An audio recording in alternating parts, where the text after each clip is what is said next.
Hey everyone, welcome to the channel. We have another theory-based video today, a bit of a break from the typical Grail Quest episodes. If this is your first time joining the channel, welcome. I also make videos around a bankroll challenge that I'm currently doing called Grail Quest, where I basically started with a $1,000 bankroll and I'm buying and grading and selling cards, trying to build that bankroll into enough money to be able to afford a Lionel Messi rookie card, specifically the 2004 Mega Cracks 71 biz in a PSA 8, which is currently valued around like $6,000 or $7,000. So if you're looking for more of that content, check out the show notes below. I have a link to that playlist.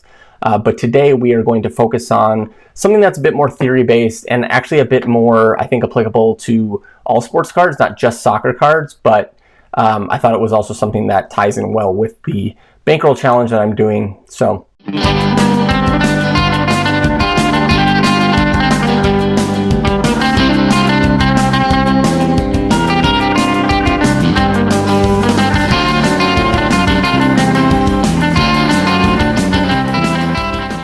without further ado, today I want to talk about sports cards and the gambler's ruin. So the gambler's ruin, as we will get into, is a sort of like a mathematical probability problem that I think we can use to gain a lot of insights into buying and selling sports cards. And so I subtitled this, How to Avoid Going Broke Buying, Grading, and Selling Sports Cards.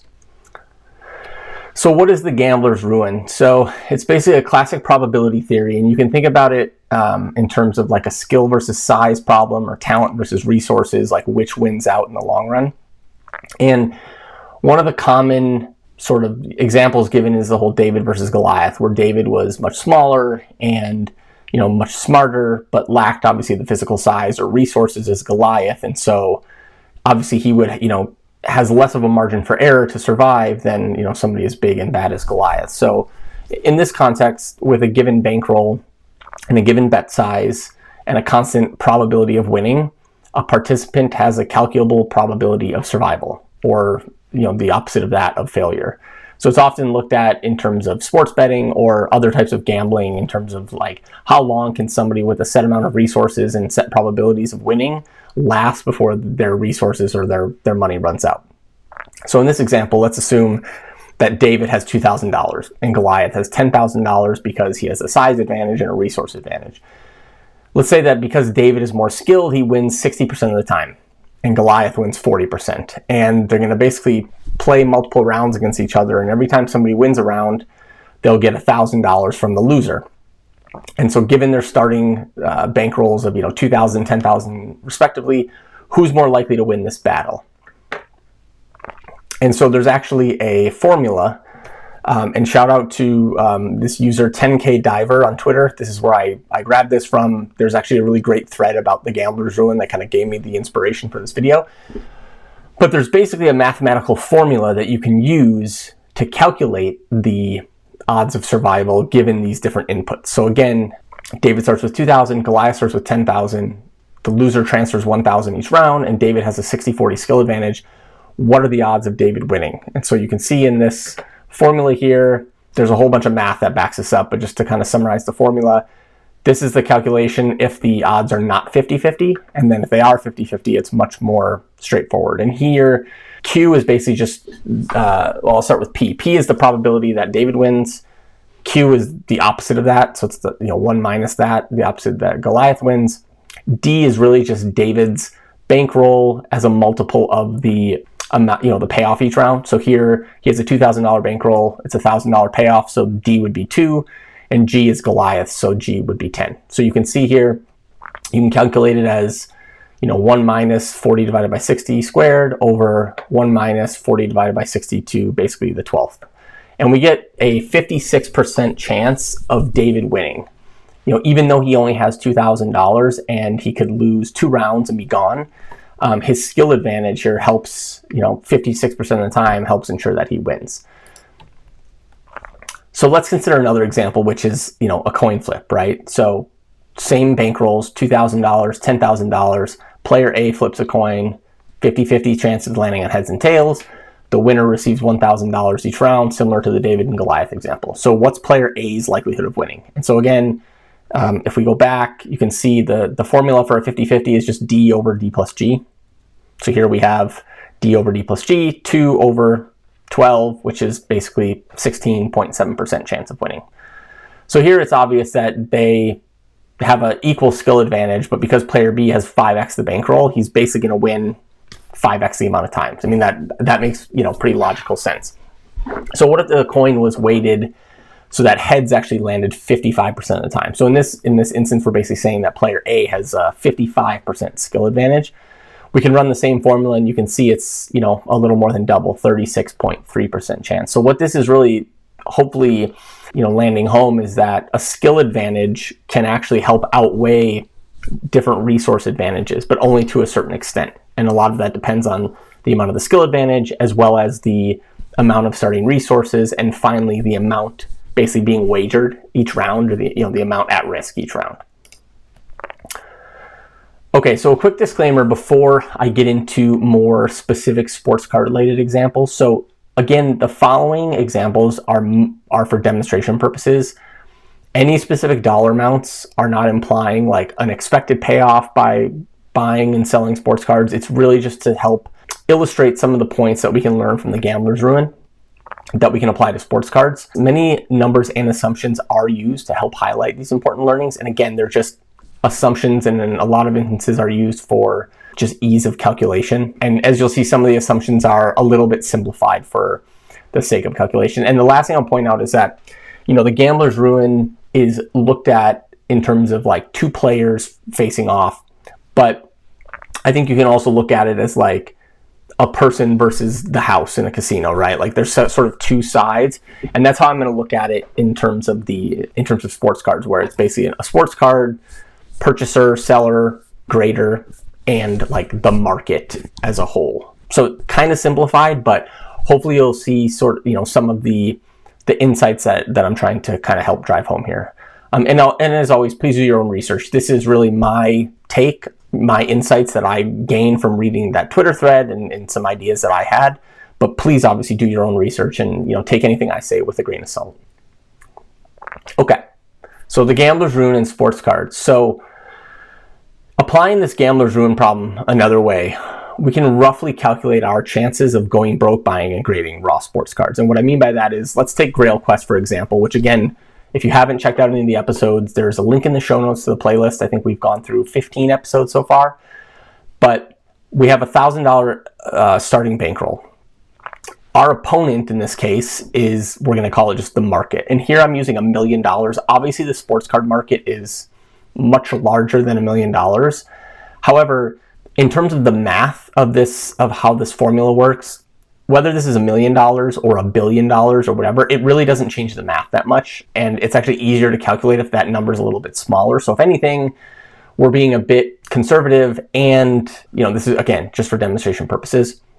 We're assuming what I'm calling a winnings per round is $50. Now, this is where things get a little bit simplified. So typically, if we're buying and grading and selling cards, like the amount that we make per card is obviously going to wildly vary. But here we're basically assuming that if we win $50. So I guess what that means is, like, let's say we invest in a $50 sports card, we grade it. If it gets like a PSA 9 or 10 on average, we're making $50. And if it doesn't, we're losing $50. Like, that's basically how I'm approaching this. Again, very simplified, but really just trying to show how the payoffs and our, what I'll call our skill advantage in a second, can help give us insight into, the levers that we can pull to help make sure that we're not putting ourselves at risk of, losing a lot of money or completely going broke. So the assumed success rate here is, again, I'm assuming 60-40. And this is basically what I'm assuming here is that we get a PSA 10 or a profitable PSA 9 60% of the time. So out of all the cards we grade, we're either getting a 10 and making money, or we're getting a 9 and making money. And then our winnings per round is sort of like an average payoff that, like, when we succeed, we're getting $50. So obviously sometimes we'll succeed, we'll get a PSA 10 and make $10, or we'll get a PSA 9 and get $5, or we'll get a PSA 10 and get $300. So this is really just to be an average for the demonstration of this concept. So if, given these inputs right here, our chances of not going broke, i.e. winning against the market, are almost 100%. And we'll get in a little more later why that's almost 100%. But let me go through a few more examples to kind of show you, as different inputs change, how that changes our percentage of success. So what if our skills, instead of 60%, what if they're higher than 50 but barely, 51%, right? Everything else stays the same, but just our grading success rate is, we're basically 50-50, but just a little more than 50-50. We have a slight skill advantage. So again, we run it through our formula and we get 55%. So right there you can see, just changing our skill advantage without changing any of the other inputs, our bankroll, dollar value of cards we're buying, the expected payoff based on the cards we're buying, it changes our success, or expected success, from almost 100% to basically just over 50%. And again, that kind of intuitively makes sense. Like, we have a pretty large skill advantage at 60-40, and at 51-49, we really don't. And so obviously a 60% skill advantage is great. And a 55% is kind of like, I don't know, 55%, that doesn't make me feel comfortable, but other people might feel comfortable, taking that percent chance. Okay, let's run through a couple more examples. So what if our grading success rate is 52%? So instead of 51, it's 52. So here we're really trying to hone in on, like, how does a percentage change in our skill change our odds of survival? And you can see right there, it's 80%.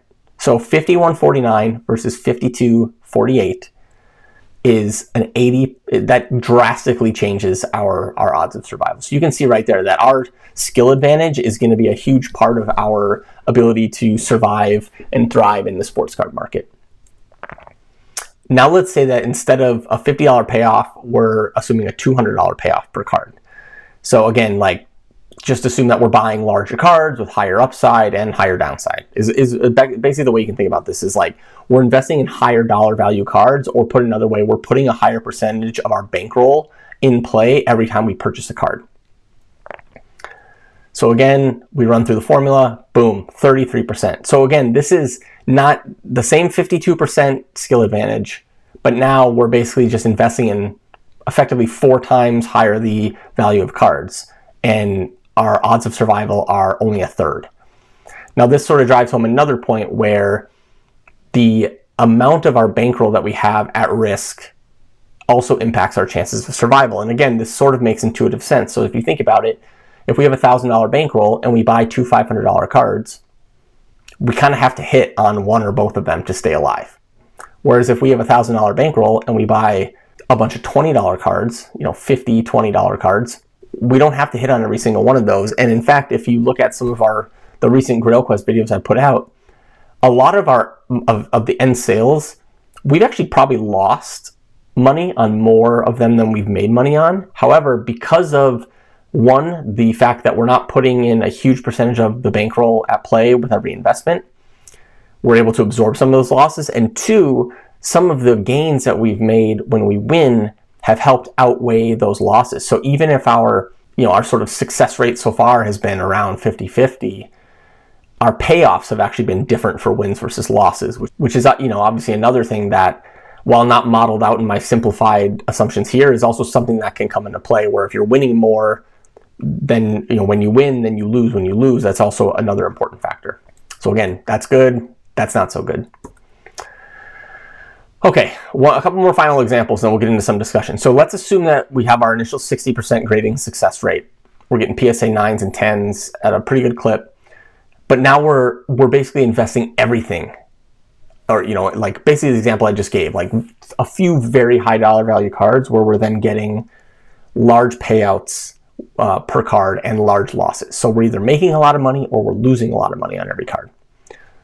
So 60-40, remember, we had a 100% chance of survival under the initial assumptions.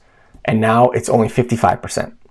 So even given our massive skill advantage, because we're risking it all in so few high dollar value cards, we have much less margin for error. All it takes is 2 bad investments and we're basically wiped out, which again is what we just talked about, and again makes quite a bit of sense if you think about it logically. So now let's assume the initial payoff level. So all the same assumptions. We're back to our initial payoff level, except now our success rate, instead of 60%, is 49%. So we're actually, losing more than we win. I think you could probably guess what's going to happen here, but just to demonstrate it with the math, we have a 0% chance of surviving in the long term, which means we are guaranteed to go broke. And you can think about this the same way you think about like a casino, right? You walk into a casino, you go to roulette, you go to blackjack. The house has, even if the house has a 51-49% advantage on you, it doesn't matter what your bet size is. All that matters is that you are a loser in the long run and you will ultimately lose. So again, that drives home an important point where no matter what your resources, no matter what your, sort of bet level, if you are not skilled relative to, in this case, the market or the house or whatever, you will lose. So I have 5 takeaways that I think can use this gambler's ruin example in terms of what's some actionable things we can do when we are, buying and grading and selling sports cards. So the first one I think is to think in terms of probabilities. So instead of looking at like every card of like, oh, I need to make 20% ROI on this card, or I need to do this. It's like, look at like all the cards in your portfolio, all the cards that you buy, like what percentage of the time are we getting a PSA 10? What percentage of the time are we getting a PSA 9? Obviously, this is going to vary across different cards and sets. So you might buy a card that has a 70% gem rate. So you can reasonably assume that you'll get 70% PSA 10s. And then, based on the cost that you paid and the resale value of these cards, what percentage of the time do we profit? So PSA 9 to PSA 10 ratios have typically been around like 2.5x to 3x. So like if a PSA 9 is $100, a PSA 10 will usually be like $250 to $350. Obviously that again varies across cards and sets, but with this information, with all the cards you buy, you can basically develop an expectation around, okay, if I buy 10 of this card and it gems 70% of the time, I can expect 7 10s and 3 9s, or maybe 6 10s and 3 9s and 1 non-9, or however you want to model it out. And then given those, you can assign different payouts, and then you can take that total payout and compare it to what you paid in total to buy and grade those cards. And then you have basically like an expected return. And I think thinking about grading, especially grading cards and large amounts of cards in these terms, is really helpful, because you're, like I said, you're not so focused on one card. You're really focused on, for every dollar I invest, how much am I expecting to get back? And then you can track that over time, so that as you're investing in new cards, you have more of an assumption around, okay, I'm investing $100. If I can get this card at $100, I can reasonably expect that I'll get $150 back, for example. Obviously, you need a high enough sample size to be able to do this, as well as to realize your skill advantage. Like if you grade 5 cards, you could get all 9s and lose money, or you could get all 10s and make money. But if you grade 1 million cards and you truly have a 60% skill advantage, that 60% skill advantage will start to play out. So takeaway number 2 is, I kind of touched on it when going through the examples, but maximizing our success is key. It's probably one of, if not the most important thing that we can do to ensure our long-term survival in the market. And so there's a couple of questions. It's like, how often are we winning? And when we do, like, what do we win when we win? So like we mentioned, a 60% success rate gives us basically a 100% chance of not going broke. Whereas a 49% success rate guaranteed that we would go broke in the long term. Now, again, this assumed that we were getting equal wins and losses. So like when we won 50. When we lost 50. That's obviously not generally going to be the case. Even 10xing the investment and expected payout still gave us a 55% chance of not going broke, assuming that same 60% success rate. And this success rate can be increased through multiple ways. So if you think about it, if our success rate, if what we deem as a success is really just a certain payoff, right? Like we want to make 30% ROI, or we want to make $50 or whatever. Well, we can do that in a number of ways. So obviously a higher gem rate is one. Like if you're getting PSA 10s at a higher clip, you're going to be making more money. You can also control the costs. I think this is something that people don't think about as much. I think we often view like, what's the market comp? Okay, that's what I'm going to pay. But you can also control costs and try to get into cards at a lower average cost. And that can also provide more upside It can also increase more, lowering costs can also help increase your expected payoffs. So I'm going to give you just I made this chart. This is a super high level example, but basically like assuming that C is your total cost, and then W is like the payoff when you win, and L is the payoff when you lose. So this is like the payoff line. Eventually, like you're going to find out you got a PSA 10 or you got a PSA 8, right? Or PSA 9. So depending on where your cost is, if our cost is at this level, let's just call this level like 10, I don't know. And a PSA 10, we get 50. So right there, obviously there's like upside there. And a PSA 8, maybe it's 8, I don't know. And so we lose some money there.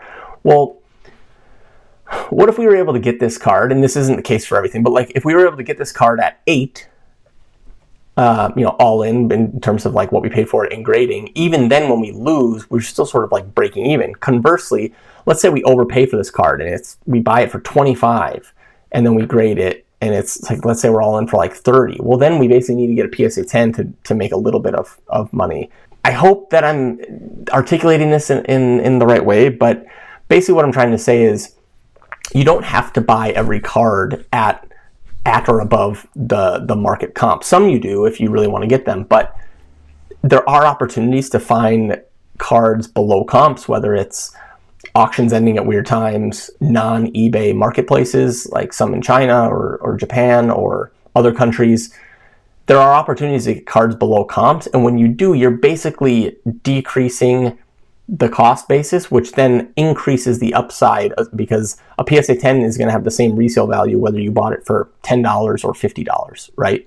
So that's what I'm trying to say there is the more that you can look to decrease your cost basis, that actually helps in terms of improving not only your success, because you'll still profit when you get a PSA 9, but also like just the total payoff in each round as well.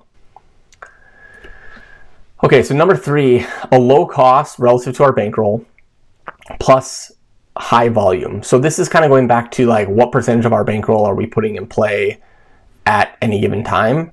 So if we buy one card with our whole bankroll, like we basically have to make money on it, otherwise we're broke, right? But if we're basically allocating our bankroll to a large number of small dollar bets, it not only increases our likelihood of success because it lets us realize our skill advantage, but it's also shielding us from volatility, right? Like maybe we got a bad grader, or maybe there's a surface issue that we didn't see. It only takes a few unlucky investments to break us when we're putting more of our bankroll in play.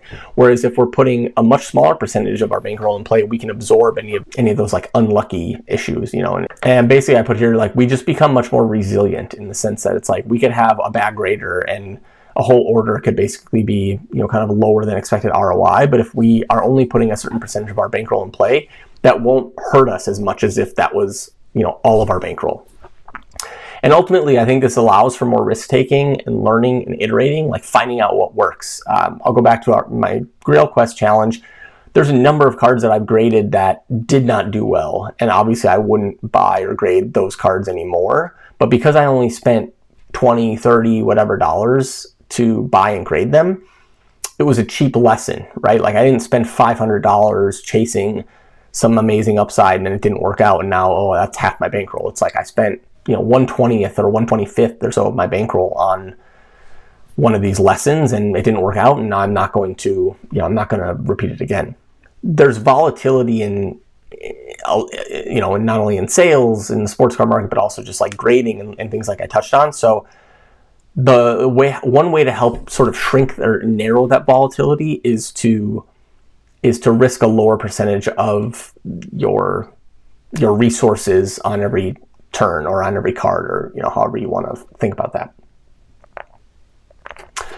So the fourth takeaway is that I think is important is really to focus on where you have an advantage. Don't necessarily try to copy your favorite YouTube creators or spread yourself too thin. And what I mean by this is I think a lot of those of us who are making videos on YouTube, like we kind of have our different like niche or different card or cards that we feel more confident in. And a lot of this is based on just our interests or what we've just found ourselves focusing on. Like for me, for example, I have graded a lot of Mosaic, partially because when I was first getting into the market, I had a lot of Mosaic football and basketball that I graded.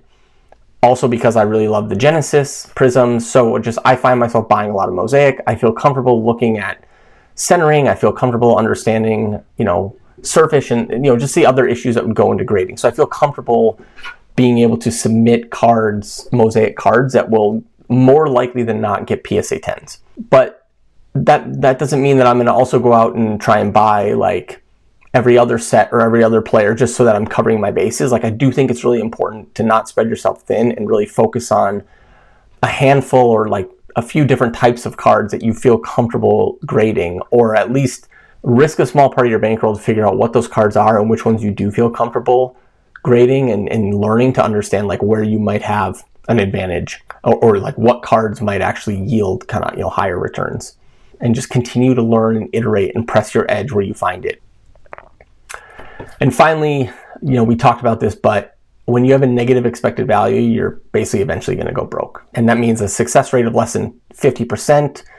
And again, this assumes the sort of equal payoffs. Obviously, if you have asymmetric payoffs, which I think I'm going to do a video at some point in the future on asymmetric payoffs or asymmetric upside, but then you could have a success rate of less than 50% as long as your payoffs outweigh that. But assuming equal payoffs, you'll eventually go broke in the long run. And success rate and the percentage of bankroll at risk prolong the length of time before this happens, but it doesn't necessarily, you're not able to prevent it from happening.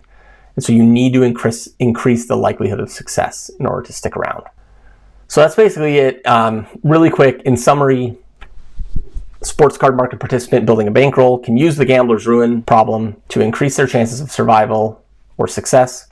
Specifically, as we touched on in this video, you can think probabilistically across your purchases and sales.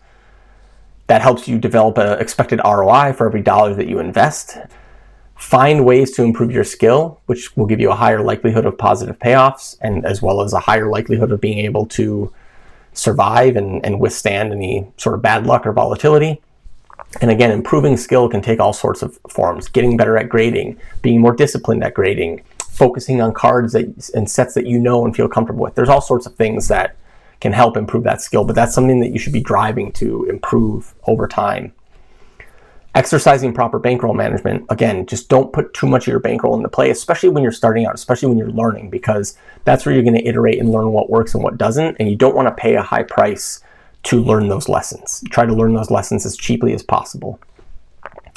Again, focus your energy and resources where you have an advantage. This could be cards, this could be sets, this could be leagues, this could be, wherever your knowledge is and where you feel comfortable is where you should be focusing and pressing those edges.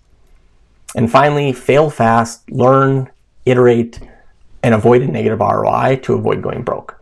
That's really the best thing I can say. Is it's all about learning, figure out what works, figure out what doesn't, try to do it as fastly and cheaply as possible, and just continue to try and increase that skill advantage so that you avoid a negative ROI. So that's going to do it for today. Would love to hear what you thought of this video. I personally found it really insightful thinking about sports cards through this lens, but would love to hear your thoughts. If you made it this far, thanks so much for tuning in, and I will talk to you guys again soon.